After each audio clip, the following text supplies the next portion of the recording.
지난 수년간 중국은 주변 다수 지역의 주권과 독립을 지속적으로 부정하면서도 동시에 전 세계가 하나의 중국 정책, 즉 오직 중화인민공화국만이 유일한 합법 정부이며 대만은 그들의 불가분 한 영토라는 점을 절대적으로 존중해야 한다고 강요해 왔습니다. 이러한 문제제기 방식 자체에서 이미 명백한 모순이 드러납니다. 베이징은 대만을 신성불가침의 영토로 규정하며 필요시 무력 통일도 불사하겠다는 입장을 고수하고 있습니다. 서남쪽 국경에서는 인도의 아루나찰 프라데시주를 티베트의 일부로 간주하여 중국 영토에 편입되었다고 주장합니다.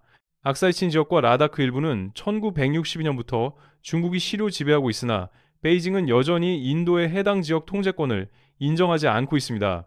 동중국해의 센카쿠 열도는 일본의 시료 지배하에 있음에도 불구하고 중국은 이 지역이 대만의 부속 도서이며 대만은 중국의 일부라는 논리를 내세워 결국 해당 지역 전체가 중국 영토라고 강변하고 있습니다. 도클람 고원과 부탄 영토 일부에서도 중국은 현행 국경을 인정하지 않습니다. 네팔 관할인 훔라 지역에서도 중국은 기존 국경선을 무시하고 있습니다. 남중국해에서는 파라셀 군도와 스프레틀리 군도가 베트남 및 인접국들의 주권과 관할권 내에 있음에도 중국은 이를 자국의 역사적 영토라고 주장하며 관련국들의 주권을 전면 부정합니다. 중앙아시아에서는 타지키스탄이 약 1158제곱킬로미터에 달하는 영토를 중국에 할양하도록 압박받았으며 베이징은 여전히 해당 지역에 대한 주권을 주장하고 있습니다. 키르기스스탄의 경우에도 중국은 기존 국경을 불인정하고 자체적인 역사적 권리를 내세우고 있습니다. 즉 현재 중국은 최소 8개 국가와 사실상 2개의 자치지역에 대한 주권과 독립을 부정하면서도 세계 각국에는 하나의 중국 원칙을 무조건 수용할 것을 요구하고 있는 형국입니다. 모든 국가는 그 규모나 경제력과 무관하게 베이징과 공식 외교 관계를 수립하려면 이 원칙을 수용해야만 합니다. 대만과 수교하는 국가는 즉시 중국과 외교 관계가 단절되는 보복을 당합니다. 공식 문서에서 대만을 국가로 칭할 경우 경제적 제재를 받을 위험이 큽니다. 2021년부터 2022년 사이 발생한 리투아니아 사태가 대표적인 사례입니다. 단지 타이완이라는 명칭으로 대표부 개설을 허용했다는 이유만으로 빌뉴스는 베이징으로부터 가혹한 경제적 보복을 받아야 했습니다. 그러나 오늘날 마오닝 중국 외교부 대변인은 국제사회가 일본을 비난하고 중국을 옹호해야 한다고 역설하고 있습니다. 이 주장의 기이함은 어디에 있습니까? 적반하장격인 점은 베이징이 중국의 주권과 안보가 절대적이고 침해 불가능한 국제 질서를 구축하고자 하는 반면 타국의 주권과 안보는 단지 분쟁이나 도발 혹은 오류로 치부한다는 것입니다. 이러한 관점에서 베이징은 세계가 하나의 중국 정책을 철저히 준수할 것을 요구하지만 정작 자신들은 이를 지키지 않을 뿐만 아니라 주변국의 주권과 현상을 끊임없이 잠식하려 시도하고 있습니다. 그들은 인도와 부탄 그리고 베트남과 일본 및 네팔의 주권을 부정할 권리를 자임하며 지명을 변경하고 새 지도를 발행하며 도로를 건설하고 인공섬을 조성하거나 군대를 파견하는 등 모든 팽창 행위를 역사적 정의 혹은 평화적 발전이라고 미화합니다. 베이징은 제2차 세계대전 이후의 질서와 카이로 선언 및 포츠담 선언 등을 근거로 대만의 중국 반환은 거스를 수 없는 국제 질서의 일부라고 주장합니다. 그러나 동시에 국제법이 남중국해의 거의 90%에 달하는 그들의 독점적 주장을 기각했을 때 그들은 이를 불리한 판결로 간주하여 이행을 거부하고 불법이자 무효라고 선언했습니다. 이중 잣대의 전형이 바로 여기에 있습니다. 중국에 유리한 것은 전후 국제 질서라고 칭송받지만 불리한 것은 즉시 부정됩니다. 중국은 자신들이 최대의 권력을 행사하되 최소한의 책임만 지는 세계를 구축하려 하고 있습니다. 마오닝 대변인의 최근 발언은 바로 그 모순을 적나라하게 드러냅니다. 사실 중국이야말로 타국 영토에 중첩된 주권을 지속적으로 주장하고 대만을 포위하는 군사훈련을 감행하며 센카쿠 열도와 남중국해의 군함과 항공기를 진입시키고 타이베이와 관계를 강화하려는 국가들의 경제적 제재를 가하는 주체입니다. 반면 일본은 요나구니 섬 등 자국 영토에 방공 미사일 체계를 배치하고 중국의 대만 침공 시 도쿄가 이를 국가 존립 위협으로 간주하여 헌법과 신안보법에 따른 집단적 자유권을 행사할 수 있다는 비교적 신중한 입장을 취하고 있을 뿐입니다. 그러나 마오닝 대변인의 화법 속에서 일본은 재무장 세력이자 지역 전체를 재앙으로 몰아넣는 주범으로 묘사된 반면 중국은 스스로를 평화 수호자이자 위협의 피해자로 포장하며 전후 질서를 수호하는 주체로서 국제사회의 지지를 호소하고 있습니다. 최소한의 객관적 시각으로 사태를 직시하는 사람라면 누구나 이것이 납득하기 어려운 역설임을 간파할 수 있습니다. 마오닝 대변인이 국제사회를 향해 일본을 우려하고 비난해야 한다고 촉구한 것은 그들의 사고방식을 단적으로 보여줍니다. 즉 국제사회 또는 국제질서는 베이징의 해석을 추종하는 자들로만 구성된다는 인식입니다. 그들이 정의한 하나의 중국을 수용하지 않거나 중국 인접 지역에서 자유권을 행사하려는 자는 즉시 긴장 유발자이자 군국주의자 그리고 역사의 흐름에 역행하는 자로 낙인 찍힙니다. 하나의 중국 정책을 무기로 위협하고 처벌하는 이러한 행태야말로 이 구호를 압박과 불공정의 상징으로 변질시키고 있습니다. 이는 점점 더 많은 이들로 하여금 의문을 품게 만듭니다. 원칙을 적용하는 당사자조차 타국의 주권을 존중하지 않는데 왜 전 세계가 그 원칙을 무조건 따라야 하는가라는 의문입니다. 여기서 많은 분들이 의문을 가지실 것입니다. 그렇다면 소위 하나의 중국의 진정한 본질은 무엇인가? 이 개념은 베이징의 주장처럼 단순하지 않습니다. 실상은 적어도 세 가지 다른 버전의 하나의 중국이 존재합니다.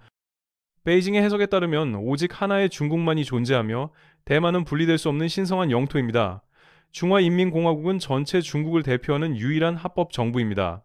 이는 베이징과 수교하려는 모든 국가가 타이베이와 공식 외교 관계를 단절하고 소위 대만 독립을 지지하지 않으며 대만 문제를 중국의 내정으로 간주해야 함을 의미합니다.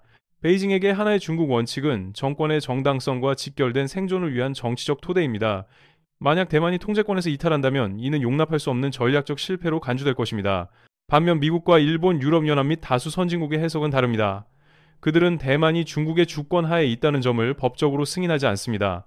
외교 성명에서는 인지한다거나 중국의 입장을 존중한다는 식의 매우 신중한 외교적 수사를 사용하지만 그것을 법적 사실로 확정하지는 않습니다. 동시에 그들은 경제와 기술, 그리고 방위 지원 측면에서 대만과 긴밀한 관계를 유지하며 베이징이 대만 해협에서 무력을 사용하는 것에 반대합니다. 즉 미국과 일본에게 하나의 중국은 안정 유지와 전쟁 억지를 위한 모호한 외교적 공식일 뿐 중국이 대만을 소유한다는 데 동의하는 것이 아닙니다. 대만에게 있어 하나의 중국은 거대한 장벽입니다. 이 원칙은 대만의 국제기구 가입을 가로막고 정상국가로서의 조약 체결을 방해하며 베이징이 분리주의 반대를 명분으로 군사적 조치를 취할 위협을 상존하게 만듭니다. 현재 대만 국민 대다수는 현상 유지를 선호합니다. 공식 독립을 선포하지 않되 통일 또한 거부하는 것입니다. 최근 몇 년간 중국의 강경일변도 태도는 대만 여론을 통일이라는 선택지에서 더욱 멀어지게 만들고 있습니다. 그렇기에 다수의 학자들은 이제 하나의 중국 정책에 대한 해석을 제고할 시점이 도래했다고 주장합니다. 적어도 베이징이 이 구호를 군사적 압박의 정당화 수단으로 악용하는 것을 용인해서는 안 된다는 것입니다. 아울러 현상 유지와 항행의 자유 그리고 대만 국민의 자결권을 수호하는 것이 과거의 외교적 약속 위반이 아님을 분명히 해야 합니다. 그렇다면 왜 이러한 모순적 역설이 수십 년간 지속될 수 있었을까요? 그 배경에는 안보와 경제 그리고 지역 안정이라는 거대한 이익이 얽혀 있기 때문입니다. 미국조차도 모든 것을 흑백으로 재단하기보다 전략적 모호성을 유지하며 공존을 택하고 있습니다. 만약 미국과 일본 그리고 유럽연합이 일제히 대만을 중국과 분리된 독립국으로 선포한다면 베이징은 궁지에 몰릴 가능성이 매우 높습니다. 중국 지도부는 체면 손상과 대만 상실의 위기에 직면해 국내적으로 엄청난 압박을 받게 될 것이며 대만 무력 침공 위험도 급증할 것입니다. 그때 미일 동맹이 개입한다면 대규모 전쟁은 더 이상 가설의 영역에 머물지 않을 것입니다. 바로 이 때문에 1949년 이래 미국과 다수 국가의 기조는 대만을 독립국으로 인정하지 않으면서도 중국의 영토로도 인정하지 않는 것입니다.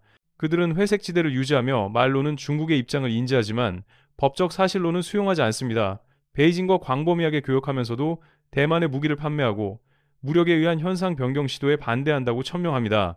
이는 강대국들이 대만을 공개 지지하거나 중국 편에서는 양자택일의 상황을 회피하기 위해 구사하는 의도적인 전략적 모호성입니다. 안보적 요인 외에 중국의 경제적 영향력이라는 또 다른 핵심 요인이 존재합니다. 중국은 세계 2위 경제 대국이자 10억 이상의 거대 시장이며 세계의 공장으로서 원자재와 부품을 공급하고 소비재부터 기계류까지 전 세계에 수출합니다. 1980년대부터 2000년대까지 서방과 아세안 기업들은 중국에 막대한 투자를 단행했습니다. 글로벌 공급망은 중국의 공장들과 촘촘히 연결되어 있으며 수많은 다국적 기업들이 이 시장에서 막대한 수익을 창출하고 있습니다.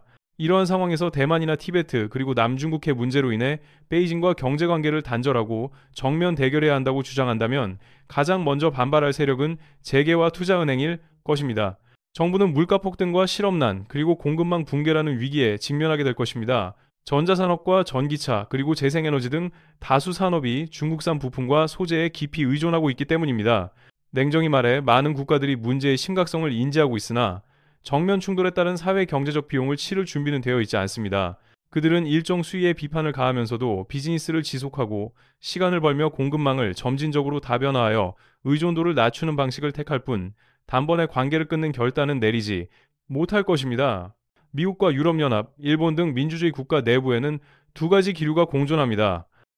한쪽은 인권과 민주주의 그리고 국제법을 중시하며 대중국 원칙론을 고수하려 하고, 다른 쪽은 실용주의에 입각해 성장과 고용 그리고 사회 안정과 군사적 충돌 회피를 우선시합니다. 그 결과 정부는 종종 두 기류 사이에서 타협점을 찾습니다. 대외적으로는 인권과 대만 문제에 깊은 우려를 표명하지만 물밑에서는 계약이 체결되고 투자가 지속됩니다. 정치를 주시하는 많은 국민들은 의문을 제기합니다. 왜 항상 민주주의와 인권을 외치면서 베이징과 손을 잡는가? 정치인들은 지나친 강경 대응이 경제 붕괴와 실업 대란을 초래하여 정권 유지조차 어렵게 만들 것이라는 계산을 하고 있는 것입니다. 그래서 그들은 모호한 상태를 연장하고 도덕적 딜레마를 미래로 유예하며 고통스러운 결단을 보류합니다. 그리고 오늘날 세계가 직시하기거리는 또 다른 불편한 진실이 있습니다. 지난 수년간 중국은 조용히 세계 최대의 채권국이자 신용 공급자로 부상했다는 사실입니다. 에이드데이터 연구소의 최신 분석에 따르면 2000년부터 2023년까지 중국의 금융기관들은 전 세계 200개 이상의 국가와 지역에 약 2조 2천억 달러 규모의 차관과 원조를 공유했습니다. 이 막대한 자금력으로 중국은 수많은 개발도상국의 최대 양자 채권국이 되었습니다. 특히 주목할 점은 대출의 흐름이 저소득 및 중소득 국가에서 점차 중상위 소득 국가, 심지어 일부 선진국으로 이동했다는 사실입니다. 일례로 미국은 중국으로부터 가장 많은 차입을 한 국가 중 하나로 해당 기간 약 2,500개 프로젝트에 2천억 달러 이상이 유입된 것으로 집계되었습니다. 학계의 평가에 따르면 2010년대 말 중국은 세계은행이나 IMF 같은 국제기구를 제치고 특히 개발도상국을 대상으로 한 세계 최대의 공식 대출 기관이 되었습니다. 아울러 중국 관련 부채의 상당수가 불투명하게 관리되고 있어 실제 규모는 공식 통계를 훨씬 상회할 것으로 추정됩니다. 지난 20년간 베이징은 지구상에서 가장 강력한 채권자 중 하나로 등극했습니다. 수천억 달러가 국영은행과 기금을 통해 아시아와 아프리카 그리고 라틴 아메리카 등지의 거대 인프라 프로젝트에 투입되었습니다. 그러나 IMF나 세계은행의 투명한 대출이 주로 재정 안정과 빈곤 퇴치를 목표로 하는 것과 달리 중국의 대출은 순수한 경제적 목적에 그치지 않습니다. 이는 영향력을 확대하고 의존성을 심화시키며 많은 경우 베이징의 부채를 진 국가들을 침묵시키기 위한 도구로 설계되었습니다. 쉽게 말해 중국은 이자 수익이 아니라 권력을 획득하기 위해 돈을 빌려줍니다. 여기서 핵심 이익은 바로 정치적 영향력입니다. 그럼 와 이스이 유공가 일반 상업은행과 달리 중국의 차관에는 보이지 않는 조건들이 수반되는데, 이는 정치적 구속력과 외교적 침묵, 강요, 그리고 베이징의 전략적 이익에 대한 우선권 보장 등입니다. 왜 중국의 차관이 이토록 효과적인 통제 수단이 되었을까요? 적어도 세 가지 이유가 있습니다. 첫째, 중국은 차입국의 상환 능력을 초과하는 대출을 제공합니다. 인프라 프로젝트들은 종종 예산을 초과하고 수익성이 낮아 상환 불능 상태에 빠집니다. 채무 불이행 시 베이징은 항구 운영권이나 자원개발권 혹은 외교적 양보를 요구하는 부채 압박 전술을 구사합니다. 이것이 바로 부채 함정 모델입니다. 둘째, 대다수 대출 계약은 비공개로 진행됩니다. 세부 조항은 국민에게 공개되지 않지만 갚아야 할 주체는 국민입니다. 셋째, 중국은 차관 제공 시 구체적인 정치적 조건을 부과합니다. 대만 불인정이나 신장 및 티베트 문제에 대한 비판 금지, 그리고 유엔에서의 중국 지지 등이 그것입니다. 중국에 대한 부채가 늘어날수록 해당국의 대외적 발언권은 베이징 앞에서 무력해지기 십상입니다. 이들 국가가 영토를 잃는 것은 아니지만 전략적 통제권을 상실하는 경우가 빈번합니다. 스리랑카가 부채 상환 실패로 한반토탕 운영권을 99년간 넘겨준 사례가 대표적입니다. 파키스탄은 경제배랑 사업을 통해 에너지와 안보 등에서 중국 의존도가 심화되었고, 라오스는 철도 운영권을 넘겼으며 타지키스탄은 영토 일부를 할양했습니다. 아프리카 국가들은 자원개발권을 넘겨야 했습니다. 이러한 사례들은 군사력 동원 없이도 오직 부채만으로 한 국가가 자국의 전략자산을 개방하도록 강제할 수 있음을 보여줍니다. 가장 우려스러운 점은 이러한 자금 종속이 중국의 심각한 인권 침해에 대한 국제적 침묵을 야기한다는 것입니다. 이것이 부채 함정 외교의 가장 위험한 결과입니다. 중국의 막대한 빚을 진 국가는 신장 위구르 자치구의 강제 수용소나 강제 노동, 그리고 종교 탄압에 대해 비판의 목소리를 내기 어렵습니다. 티베트의 문화 말살 정책이나 홍콩의 자유 억압, 그리고 남중국해 패권 확장에 대해서도 마찬가지입니다. 이슬람 국가들이 위구르족 탄압에도 불구하고 유엔에서 중국을 옹호하는 기현상은 결코 우연이 아닙니다. 그들의 침묵은 무지에서 비롯된 것이 아니라 부채가 강력한 재갈이 되었기 때문입니다. 학자들은 이를 조건부 침묵 또는 신용을 통한 강제력이라 명명합니다.